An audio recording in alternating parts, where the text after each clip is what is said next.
number 5 is you don't have to hide your imperfections. O, diba? So, ako personally, guys, nakita yung mga dili ganahan sa atong mga kuan, diba? Parts sa atong mga body. Anak, Jod.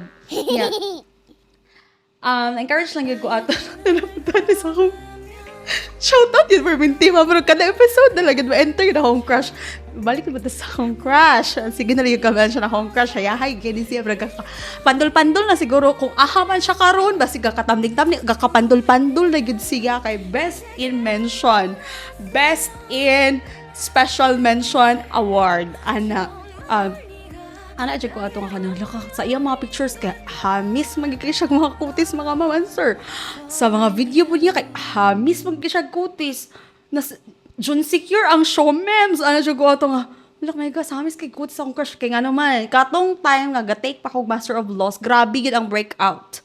Grabe, 2024, 2025, okay na ko sa 2025, pero katong 2024, 2023, grabe itong, bisa unsa na lang itong katambal sa bugas, ang gipalit, wala, Jude, wala effect, name it, natistingan na ako tayo, mga mahal kay sila, mga mahal kay nagtisting na kong bisag unsa, mga retinol, mga, din ako mag-tell, ma-free naman sila dari og koan, broadcast. So, na-amaze lang din kay ko ato katong nag-meet, di ba? Yung ko nag-meet sa akong crush. So, katong pag-meet din ako sa akong crush dayon, pasalamat ko sa Ginoo nga. Nabuhayan ako ng loob kasi hindi good ingon anak ka super kahamis ang iyahang face.